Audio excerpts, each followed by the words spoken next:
Hello everyone, आज हम करने जा रहे हैं MCQ related with unit 2 physics, that is current electricity. तो करंट इलेक्ट्रिसिटी में लास्ट ईयर एग्ज़ाम्स में जो इम्पोर्टेंट क्वेश्चन आए हैं वो डिस्कस करने वाले हैं आज हम। ठीक है, तो ये काफ़ी इम्पॉर्टेंट क्वेश्चन है कि 2022 में एग्ज़ाम में पूछे गए थे, जब सेमेस्टर वाइज हुआ था एग्ज़ाम और फर्स्ट टर्म में सिर्फ MCQ आए थे, तो वहाँ पर ये वाले क्वेश्चन इस टाइप के पूछे गए थे। MCQ is 3 resistor having value R1, R2, R3 are connected in series to a battery. तो 3 रजिस्टर हैं, ठीक है, R1, R2 and R3 connected with the battery, series में कनेक्टेड है, connected with the battery. Suppose R1 carries a current, R1 में current जा रहा है 2 एम्पियर, ठीक है, R1 में जो करंट जा रहा है दैट इज करंट है 2 ampere. R2 has a resistance of 3 ohm, R2 की वैल्यू दी है जहाँ पर 3 ओम। R3 डेसिपेट्स 6 watt of power, R3 में उन्होंने क्या गिवन दे दिया है, पावर, ठीक है। सो पावर कितनी दे दी है, that is a 6.0 watt, okay, ये आपको दे दिया power. Then voltage across R3 जो है वो हमने फाइंड करनी है, ठीक है, वोल्टेज अक्रॉस R3 हमने पहले, तो सिंपल सा यहाँ पर, ठीक है, R2 आपको गिवन है, R1 में आपको करंट गिवन है, ठीक है, तो आपको पता है कि सीरीज़ में करंट तो कांस्टेंट ही जाता है, तो R1, R2, R3 तीनों ही में सेम करंट होगा, ठीक है। तो और सबसे पहले जो है पावर जो है हमें दी, वहाँ से हम वोल्टेज फाइंड कर लेंगे, ठीक है, और वोल्टेज जो हमारी यहाँ से सिंपल यहाँ से जो वोल्टेज आएगी वो आपका रिजल्ट होगा, ठीक है। सो पावर का formula in term of voltage है हमारे पास P = V3I, सिंपल VI होता है पावर का फॉर्मूला, तो यहाँ पर हम लगाएंगे P = V3I, क्योंकि हमें पावर जो है वो थर्ड रजिस्टर की दी है, करंट तो कांस्टेंट ही जाएगा, ठीक है। तो V3 आपके पास जो है हमने फाइंड करनी है, ठीक है, तो V3 हमने फाइंड करनी है। सो P3 हमारे पास किसके इक्वल आ गया, V3I, V3 आपने फाइंड करनी है तो फॉर्मूला बन गया P3/I। सो P3 हमारे पास है 6, ओके, और I है हमारे पास 2, कटिंग करोगे आपके पास कितना आंसर आ जाएगा, 3 volt. So 3 volt is your answer, okay. Next question is, तो नेक्स्ट क्वेश्चन है a straight line plot showing the terminal potential difference V of the cell as the function of I drawn from it, the internal resistance of the cell would be, हमने internal resistance find करनी है और एक BI graph की यहाँ पर plot हमें given है, ठीक है, एंड जो इंटरनल रेजिस्टेंस है वो हमने फाइंड करनी है।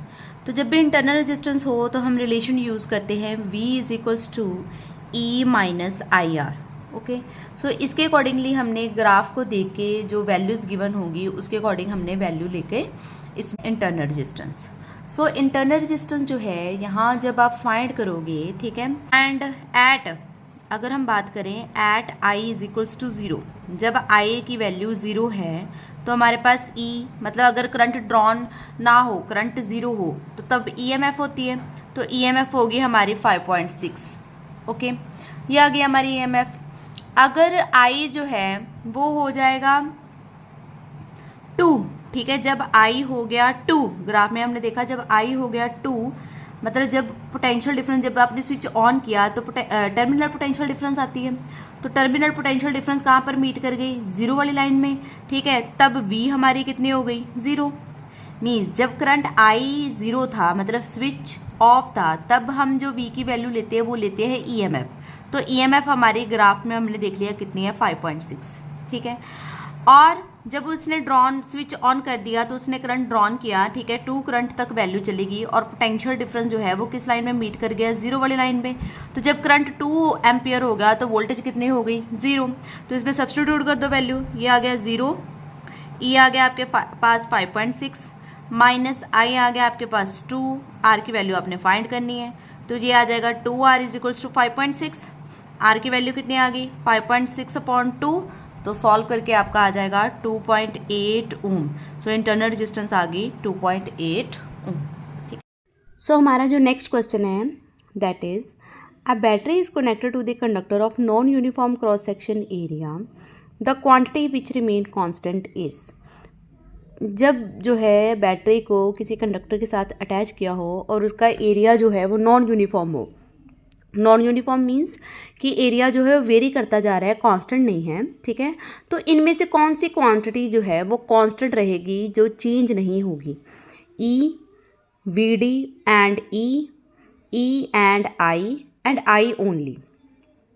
जब भी किसी बैटरी को कनेक्ट किया जाता है किसी कंडक्टर के साथ, ठीक है, तो और उसका एरिया नॉन यूनिफॉर्म हो, उस केस में उसकी जो ड्रिफ्ट वेलोसिटी, क्योंकि एरिया तो कांस्टेंट नहीं है और ड्रिफ्ट वेलोसिटी जो है वो एरिया पे डिपेंड कर रही है, ठीक है। तो ड्रिफ्ट वेलोसिटी और इलेक्ट्रिक फील्ड दोनों ही फ्लक्चुएट होते रहेंगे। जैसे करंट डेंसिटी का अगर हम रिलेशन देखें तो जे किसके इक्वल होता है? I/A, okay. एंड अगर हम रिलेशन देखें जे फर्दर डायरेक्टली प्रोपोर्शनल सो जे जो है वो इलेक्ट्रिक फील्ड के भी डायरेक्टली प्रोपोर्शनल है और ड्रिफ्ट वेलोसिटी आगे इलेक्ट्रिक फील्ड के दोनों ही आपस में डायरेक्टली प्रोपोर्शनल है। अगर मेनली देखा जाए तो एरिया अगर कांस्टेंट नहीं है तो उस केस में जो है जो ड्रिफ्ट वेलोसिटी है और इलेक्ट्रिक फील्ड है, ठीक है, ये दोनों चीज़ें फ्लक्चुएट होती रहेंगी क्योंकि इलेक्ट्रिक फील्ड कॉन्टिन्यूसली चेंज होता जा रहा है क्योंकि एरिया यूनिफॉर्म नहीं है, ठीक है। और उसकी ड्रिफ्ट वेलोसिटी जो है इलेक्ट्रॉन्स की वो भी चेंज होती जाएगी क्योंकि एरिया कांस्टेंट नहीं है।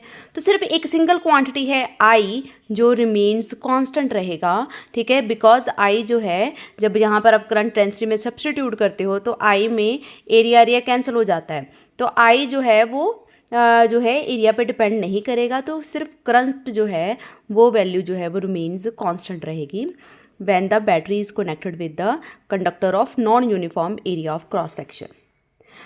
ओके, सो नेक्स्ट क्वेश्चन है the electric power consumed by a 220 volt and 100 watt bulb when operated at 110 volt is. So हमने इलेक्ट्रिक पावर कंज्यूम्ड फाइंड करनी है जब बल्ब जो है वो ऑपरेट हो रहा है 110 वोल्ट पे। तो पहले जो है यहाँ पर मेन सप्लाई जो है वो 220 वोल्ट 200 वाट दी है। सो पावर रेटर जो है वो क्या हो, सो पावर रेटर जो है वो यहाँ पर हमें दे दिया है 100 वाट और वोल्टेज दे दी है 220 वोल्ट। एंड नेक्स्ट वोल्टेज जिसमें हमने पावर कंज्यूम्ड फाइंड करनी है वो है 110। तो पावर फाइंड करने के लिए सबसे पहले हमें रेजिस्टेंस फाइंड करनी होगी, तो रेजिस्टेंस का फॉर्मूला यहाँ पर लगेगा V²/P। तो यहाँ पर हम वैल्यू सब्स्टिट्यूट करेंगे V²/P, तो यहाँ पर हमारे पास रिजल्ट आ जाएगा 220 × 220/P is 100 in this case. तो जब आप कैलकुलेशन करोगे तो कैलकुलेशन करके आपके पास रिजल्ट आएगा 484 ओम। ओके, अब हमने पावर फाइंड करनी है एट 110 वोल्ट।